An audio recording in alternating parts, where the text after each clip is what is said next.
Tehnolog u vinariji Aleksandrović i večeras prisustvujem veoma interesantnom događaju da probaju te različite kombinacije ukusa naših vina i tradicionalne latinoameričke kuhinje. Pored svih ovih mirisa, ukusa, aroma, nigde nećete vidjeti da je drvo toliko naglašeno ili da je prenaglašeno. Jednostavno je toliko lepo sklopljeno, u lepom je balansu i u lepoj je harmoniji sa herbalnim i voćnim notama. Ali ovo su baš specifične ove kupaže.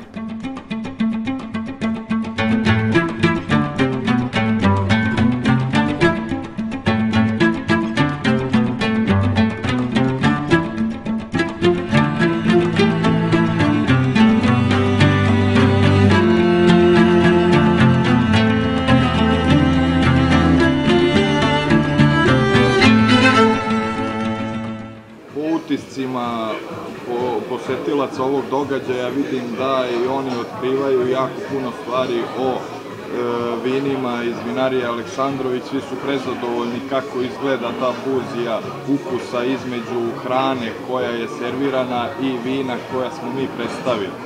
Moram da priznam da sam tek od nedavno počeo da zapravo uživam u vinima na pravi način i onako da sam otkrio svoju ljubav prema belim vinima, moram da budem iskren najviše. Jako mi je drago što sam ovde i što prosto mogu da podržim na neki način domaću jednu vinariju koja mi je sjajna na svaki mogući način. Probali smo do sada fantastična bela vina. Prvi je bio Aleksandrović Triumf Noir 2009 Sparkling. I mogu vam reći da mi se jako dopao. Ja inače ne volim bela vina, ali zaista mi se mnogo dopalo.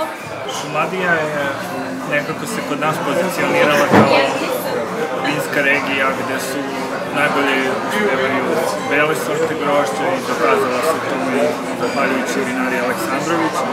Međutim, kada se pojavio i Triumf Noir od sorte Pinot Noir, definitivno uveren sam da je ovo jedan od najboljih Pinot Noira vina koje potiču iz Srbije.